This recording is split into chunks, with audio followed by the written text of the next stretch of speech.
don't know if they're still there. And then right outside DC, Habesha, the Ethiopian. Cheese and crackers. But trying to figure out how I want to. Cheese and crackers. Okay, Oh, so shit. we're having these conversations, online. And what I noticed about the themes about all these Somali videos, and they're piggybacking off of the conversations that African Americans have brought forward, to the table in terms of our wokeness has affected the wokeness of many other groups. Because Ooh, my food will be coming soon. Pointed it out. We come online. I mean, whatever. We have this broken, fractured community. The elders don't have any power in our community. We say what the fuck we want to say. We don't fear consequences, and none of that shit. Like, we don't have an intact community over here in the African American community. There's no black elders that are going to deny us economic opportunities or other connections in the community and networks and stuff like that. If we, just throw our middle fingers up. Like, it just doesn't go down like that. So we end up being the spearhead on a lot of these conversations that a lot of other black people out there are kind of scared to talk about, even if they feel that way, especially among the youth. And what I noticed is that the Somali community, they started having two major conversations, one about colorism, and then the other one, this is the bigger one, about Somali identity. And there's a divide in the Somali community when it comes to are they black or are they not black? Are they black or are they not black? Now, what I noticed is, and I've called this out before, is the varies between how the men feel versus how the women feel. There are more Somali women who, want to claim black and make it known that they are black than Somali men. The Somali men don't. Or I say there's more of a portion of Somali men who don't. And I think that when it comes to the Somali women, the reason why they do it is because they have value in either community. Obviously, they have value in their own community, and their cultural, language, and all that stuff, and their religion. But they have value outside, of the community in terms of, their beauty. Because the way that East African women are perceived, with all these, the self-hatred and the colorism and the futurism and the asexism that goes on in the West, they're elevated, and their values, and their pride. And so, if, they're not accepted in their own community, they have value in the black community. There's many Somali women, like, there's certain things that's like, it's funny with the black people, right? Like, yeah, we know about the light skin and these articles and the racial integrity and whatnot. But there is a aesthetic idea that let's say a Somali woman can have, where in her own community, other, West African black groups, she has value. Primary example I would say would be a woman like, what's her name? Arkan Ali. Let's just look up the model. Arkan Ali. ARKANALI. Now, I think she used to have an Instagram and then she took it down. I don't know what happened to it. And if you type it into Google, it will come up. I don't even know if that's the real name or just her modeling name. Or whether she got married and started a family and took all her stuff down. But you can still find a lot of pictures, floating around of her, right? And so, she falls into that category of still white woman, distant child. Which is, it's like the, P. Diddy's, ex-wife, Kim Porter, that look. Even though Kim Porter is a byproduct of, what is she, white and black, I think? Either white and black or African American and white, or African American and I don't know. But that's a look. Because it's like there's this idea for black women's beauty for them to be watered down black women. But if you go too light, then they're no longer black. You know, like if you go and you ask, you know, some Somali, you know, who's a beautiful black woman, they're probably gonna say Beyonce. Where, in my opinion, that are kind of because I mean, she blows Beyonce out the water. It's not even compared. It's not even compared. Now, obviously, colors and feel that way, but it's not even compared. So I feel like with the Somali women, there's this space that they can occupy where they will be valued and prized, even elevated, more so than even what their men would, their own men would consider.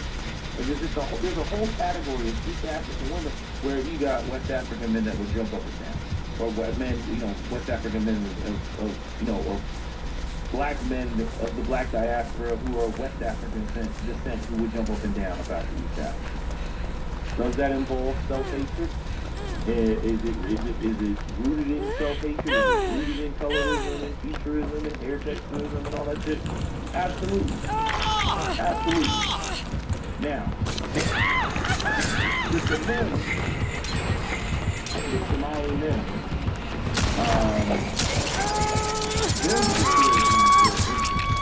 Bitch ass nigga.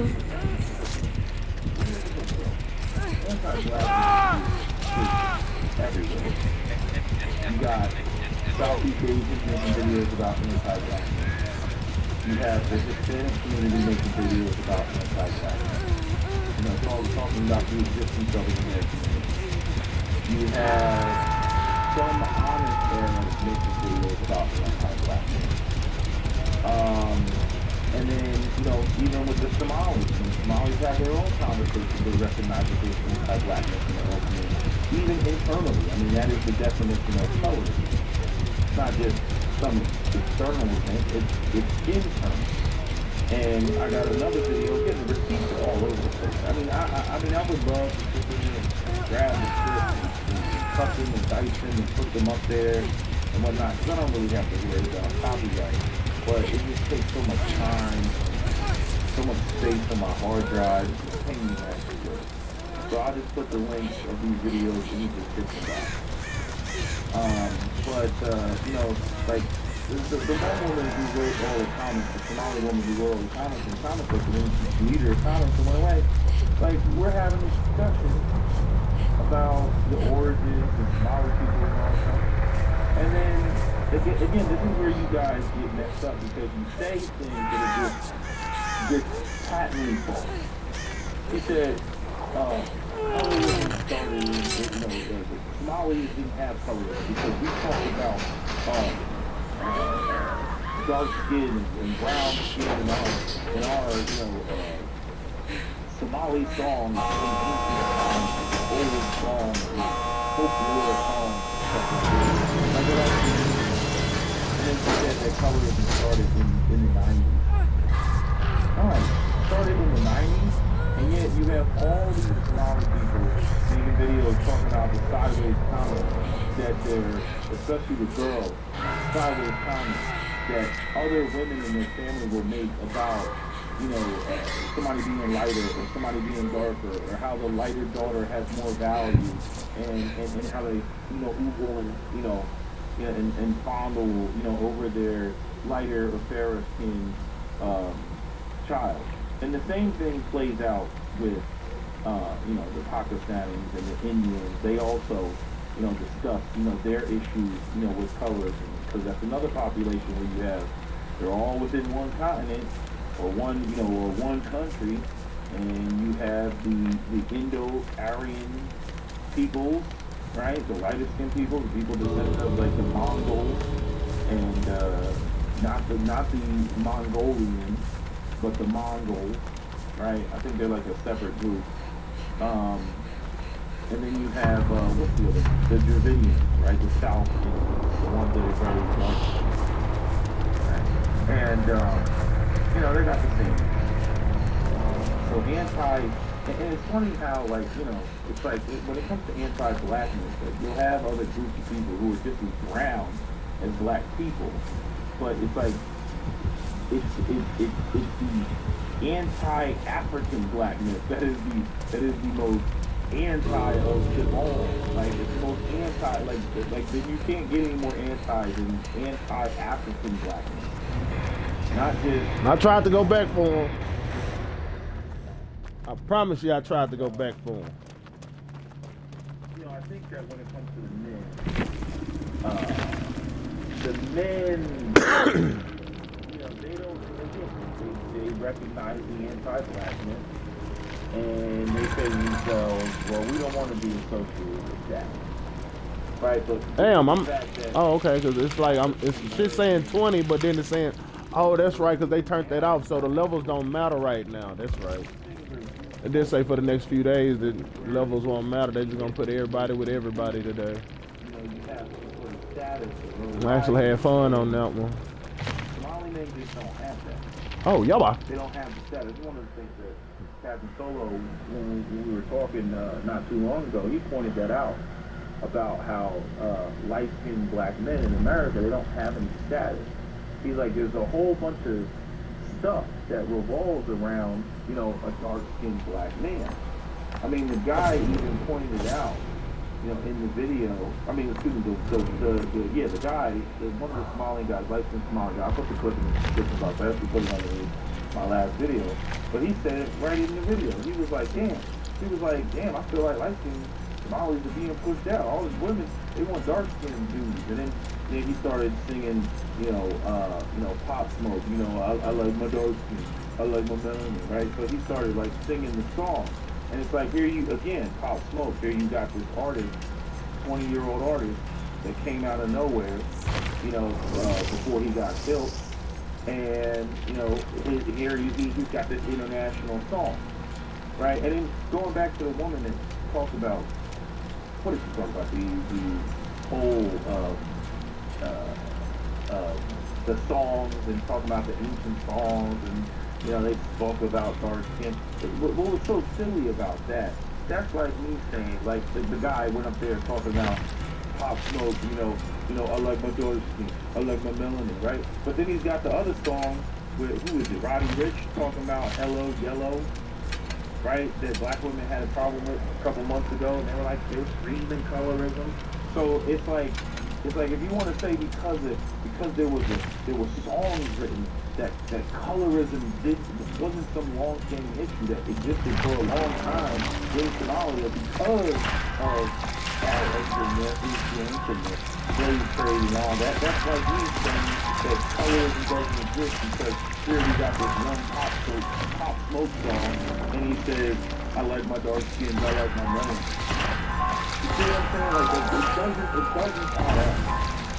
And then again, we had this whole conversation back and forth about, the admixture, those that left came back, and I'm like, Arab people in Saudi Arabia are in the Caucasian category. Caucasian people come from the Caucasus Mountains. But you haven't even called the Caucasian people yet in order to fit into that category of the J chromosome Caucasian group. But anyway, it's a whole nother conversation. Again, to get the phenotype and the hair and the nose and all that stuff. So again, you have this issue with timeline, and that wasn't the time the purpose of this video is to sort out a lot of the stuff that I feel like the Somalis are not honest. And they're noticeable actually in language when they're having these conversations. Like I said, the women tend to be more honest than the men. But I think the women are more honest than the men because the women, they can leave home, they can stay at home, and they're still women. Where the Somali men, they don't really have anything to gain from leaving the Somali enclave. Because, again, I put Somali men, phenotypically in the same category as I do light-skinned black men. And in the West, there's all this hyper-masculine, dark-skinned media promotion where these Somali men fit. If you take a Somali man and you take some light-skinned black people, you're standing right next to each other, you're not really going to be able to tell the difference. I'm not talking about, what was his name, Hit and Play. I'm not talking about that light. I'm not talking about like Charlie Baltimore High Yellow. No, I'm talking about just, not Pop Smoke's color, like light skin. Probably lighter than Nick Cannon.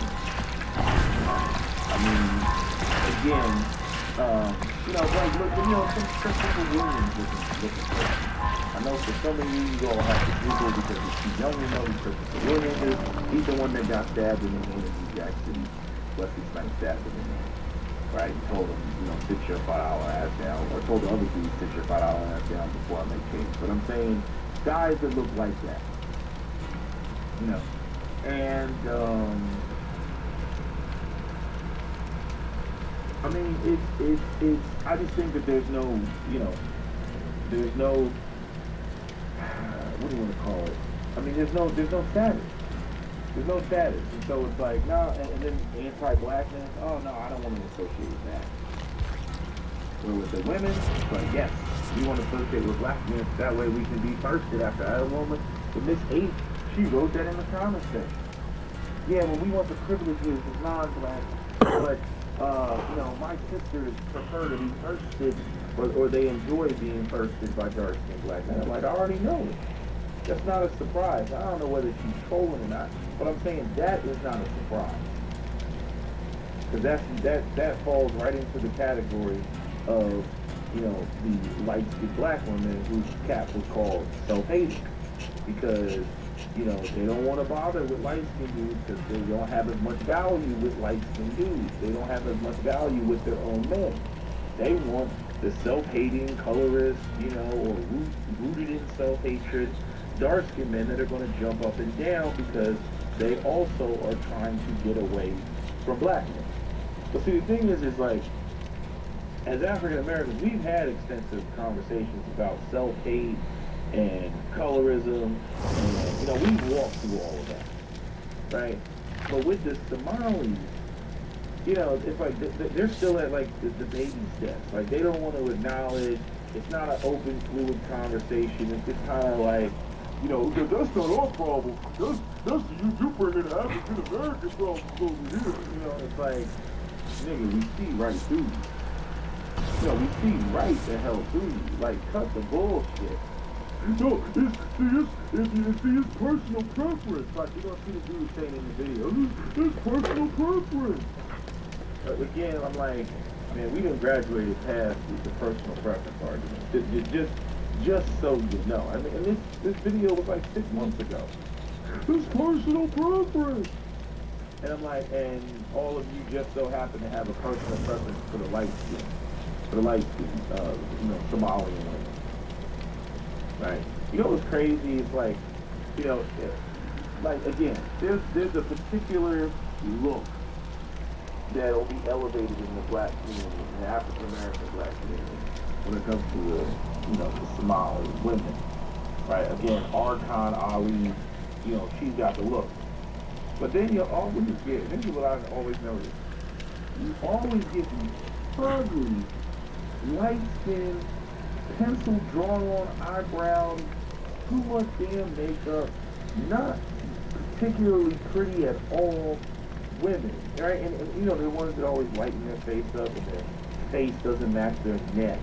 You know what I mean? And they got the hijab on, and they just not cute. They hold hair, shaped long, their forehead is shaped long, they got a long face.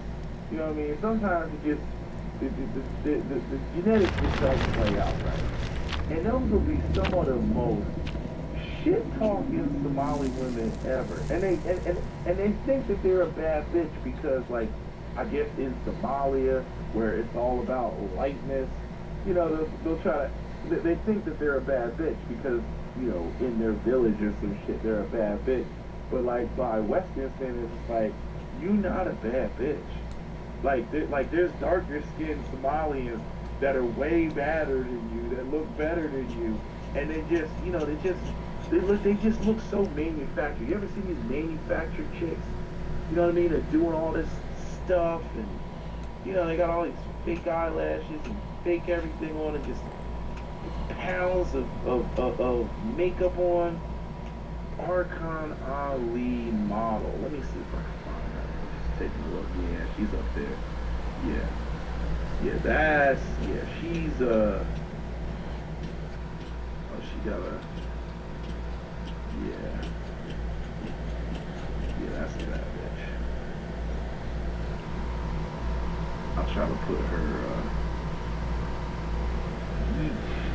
yeah, that's a bad bitch. But anyway, in Somalia, you probably have somebody jump up and be like, oh, she's too dark, I want a lighter one. You know, it's like, you get the fuck out of here. But anyway,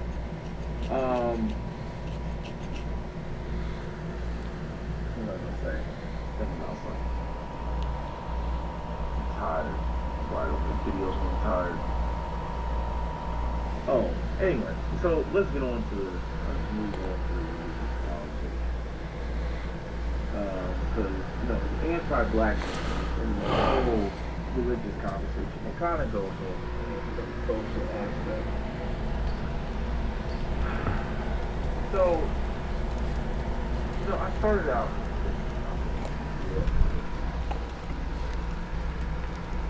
Parents didn't make me go to church. It's funny is my grandparents didn't make my father or my mother go to church. My grandfather, he was an atheist. You know, I remember he used to always say, he was like, you know, he let the Jehovah's Witnesses in the house just to argue with them. It was hilarious. He was always asking. He said, you know, if, you know, oh God!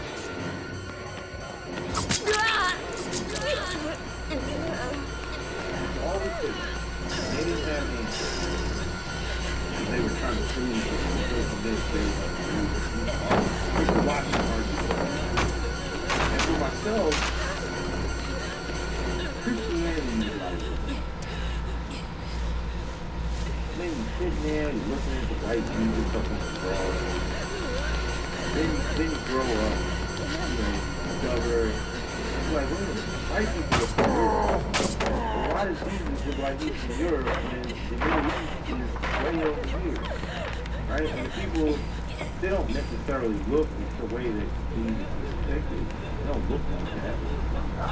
But then, you know, so you start questioning. They're lying to me about that. I think the biggest thing for many Africans is, you know, when I got Fucking Michael Myers. And how he was a Muslim, and how he's, you know, like many black people, we start out as Christians.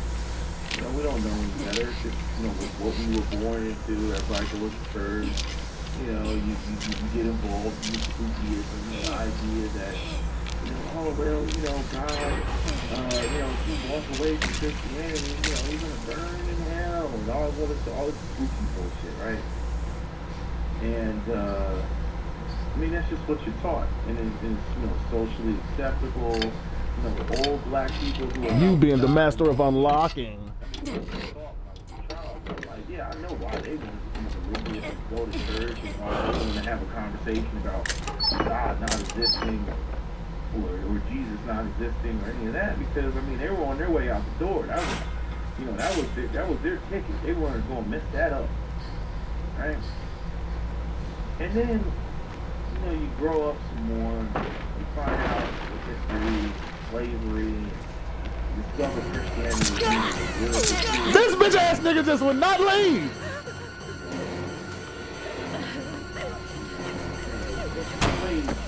Oh, you did this. I think one of the most disturbing things I ever heard was, oh, you did this little slave. When you die, you get to go to heaven. You know, you get to, you know, clean and nasty house. Like, so we'll do some, like, more heavenly mansion that the slave will get to work inside as opposed to working in the field. Like they're doing you a favor. Right? Like that. I'm aware. Oh, fuck myself.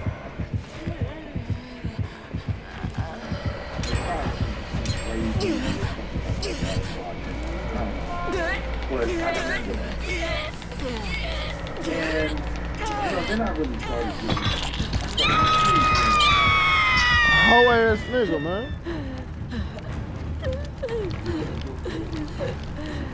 what black people told, what black people actually existed. I always felt like the people who really in Christianity, they had low IQ.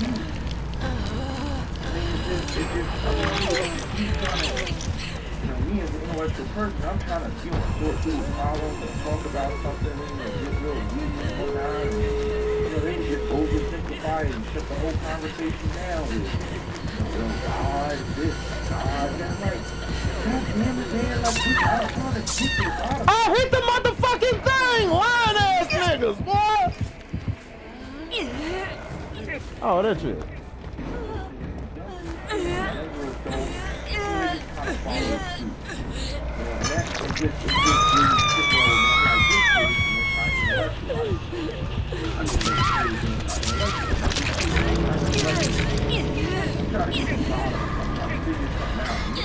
You don't have any answers. You just want to scripture and all this other stuff, right? Then you turn on, watch it, videos and stuff. My grandmother used to watch it, all that video stuff. But that was their way of cheating, not going to church.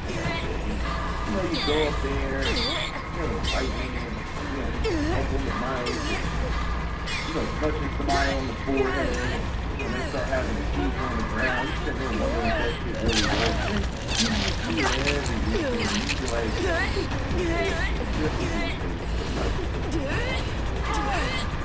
Anyway, the thing, really looking at Bullshit.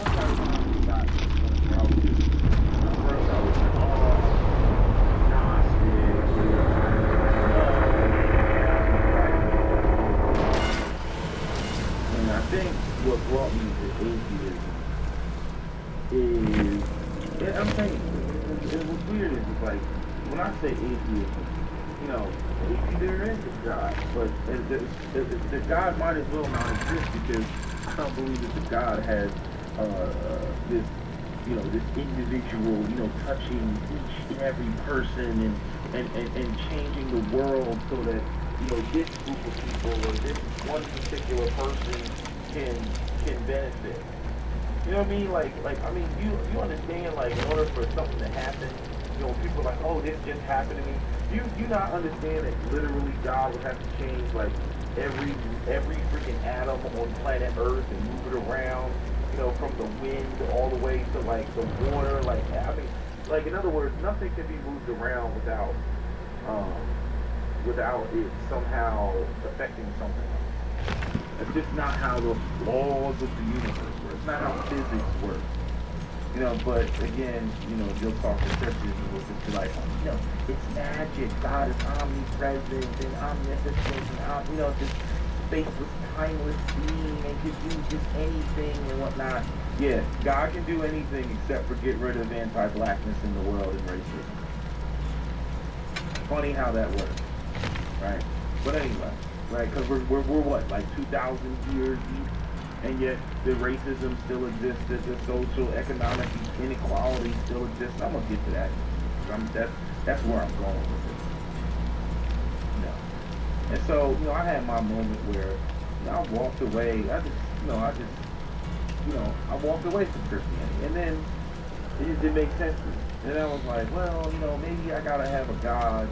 And I was, listening to Malcolm X, and I was thinking to myself, like, maybe, I like this Malcolm X shit. I like this Islam stuff. They don't take no shit, Again, I'm still mad about, transatlantic slavery. So I'm gonna say to myself, like, yeah, I like Islam, an eye for an eye, right? You don't just turn the other cheek, man. Fuck that. Somebody fucks with you, you fuck them up, right? You respond. Right? And I'm like, yeah, this is the religion. And he was always up there talking about, this is the black man's religion. Right? This is back in the 60s. And again, when Malcolm X and I believe Muhammad Ali, when they went to Hajj and they went to Mecca, yeah, they got their royal treatment because they were what do you call it? They got their royal treatment because they were celebrities. I knew a woman from Philly. She went to Hajj and she went to a restaurant and they wouldn't serve her, right? And she had somebody kind enough to tell her through body language that it was because of the color of the skin. They basically looked at her and they rubbed their arm, just their pointer finger, and just rubbed their arm. And she knew what that meant, or she knew what that meant. And that was her experience coming back. And it's so sad when I see these black Muslims, especially the African American ones, that they embrace Islam. And in large part, in America, black people embrace Islam largely for three reasons. One, they were born into it. There's a lot of, again, the people who originated with the Nation of Islam. Because, a lot of black people converted to Islam in the 60s and the 50s, because it was, basically the opposite of Christianity. That's how it was interpreted. Because here you have a group of people that, how can if the white man's treating you like shit and he's worshiping, white Jesus and Christianity, right? Then how can you worship the same God? There's got to be a mind fucking that. There's got to be some psychological warfare in that. So a lot of black people, they left and they fled to Islam. Malcolm X was up there. Islam is black man's religion. He used to love to say that shit. It's black man's religion. Actually, it's just the other wing of the Caucasian groups of religion. And he used to go up there and say that, but it's like when you really look at how Arabs feel about Islam, Islam is their religion. You got to think about it's like with. You got to think about the superiority complex that you got to have as a group of people, when you can say that our holy book is written in our language, and it is recited in our language, and the prophets look like us, right? It doesn't matter whether it's Christianity or whether it's Islam. Black people don't have that. Every god that black people worship that are part of the Abrahamic religion does not look like them. You have to recognize how detrimental that is to black people, how much of a psychological mind fuck that is to black people, who already have a deep-seated inferiority complex about, the transatlantic slave trade, the Arab slave trade, basically losing, whatever conflicts took place, right? Because we lost, we're a conquered people, Africa is a conquered continent. Right, continuously being exploited. Right, that's the part that gets me about the Arabs, because, not the Arabs, the black Muslims. That's the part that gets me, because I'm like, how do you not see all this shit? There are tons of videos about racism in the Arab world. I used to think that, there wasn't racism in Islam. I used to think that, they were like, I was like, oh, let me leave Christianity, and I'm going to go over to Islam, and there's not going to be any racism. Right? Because it's the black man's religion, as Malcolm X said. I think if Malcolm X lived long enough, he probably would have left Islam as well. What's his name? What's the guy's name? The bald-headed guy. What's his name? Muhammad Khalid? Who was the, he was underneath Farrakhan, who had the bow tie, and then eventually he left Islam.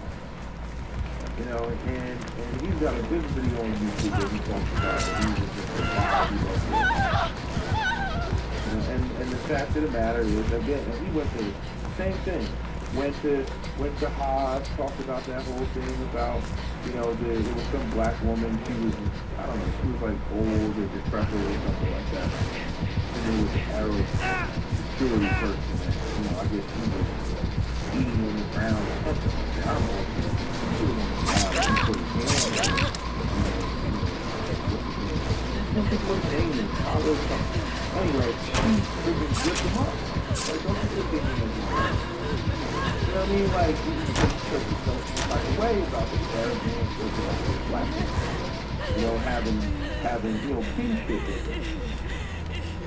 And, man, I don't, you see that shit one too many times, and it's like, okay, Christianity, right, you got black people were given Christianity, you know, as we were slaves, and all that shit. We were given Christianity by the white people who mistreated us. Then you go over and you're like, oh, well, maybe I need to go on, maybe I should go to the military.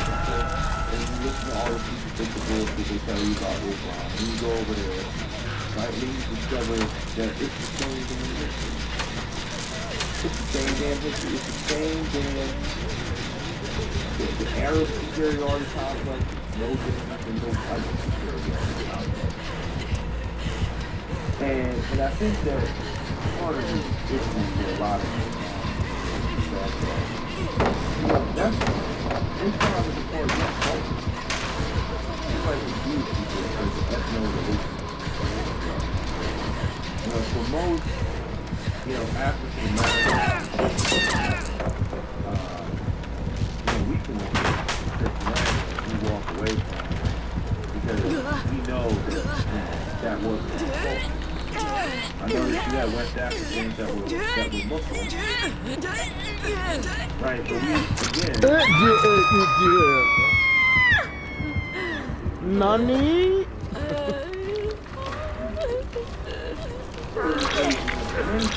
We have all this information about history and what went down.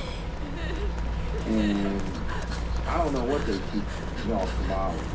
You know, or Islam is the religion of peace, and it was a peaceful transition, and it's so beautiful. I'm saying, you can believe all that. You can believe, in, you know, that they never grabbed any slaves from Somalia or Ethiopia. You can believe all that. That's not even what's important to me. What's important to me is how do they treat me now. Look at how they treat you now. It's not much different than how they treat you and how they view you from back when they were calling you Abid or Abid. You know what I'm saying? Or Abid. You know what I mean? It's not much different. Here I watched that video clip of that video clip of the woman talking about the Palestinians, the black Palestinians.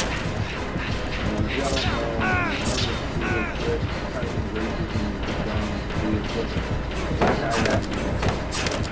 Y'all don't know about this. I mean, they got slaves at home. Y'all don't know about the black youth, the castrate the black males, they put them in pregnant, the Arab women. They have this thing called the Al-Aqdan. You know, the black population that you see in these countries, there's these descendants of slaves. The cities in India and in Pakistan are the descendants of slaves. You know, they got an island, I think it's an island called the Ireland,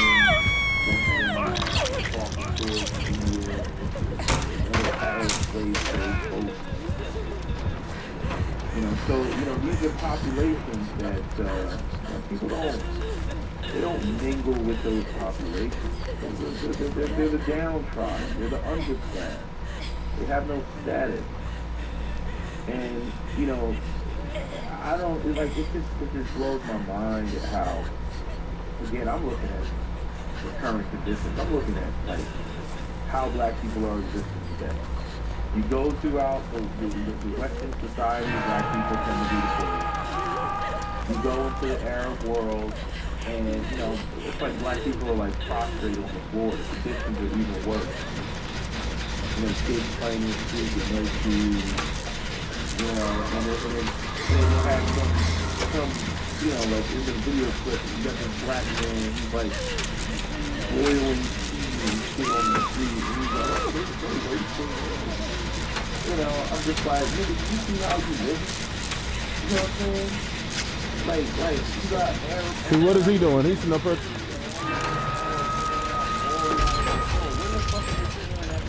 you. They're not. They treat you as different. And this is what makes black people in my mind so low IQ. You know what I mean? Because, I mean, literally, it's like that classic, like, one to you, one to you, one to you. I need to call see what's up with my food. Right? That's like literally. I'm studying looking out the window trying to see is that them or not. These niggas doing this other shit, nigga. Where my food at? I'm hungry. You know, and then, we already know what's going on. Arabs, they're going to come through, they're going to gaslight. White people, they're going to do gaslight. What are you talking about? Right, but then you happen to see that wherever you go, black people are disproportionately at the bottom, right? It can be culture, right? Because African Americans and the Arabs the black Arabs that are in the middle. I'll be back later. Right, they have completely different culture. But yeah, the socioeconomics are virtually the same. Relatively speaking. They're virtually the same. YouTube. And again, here you have the black Muslims running around. No, Twitch. I need to get off of this.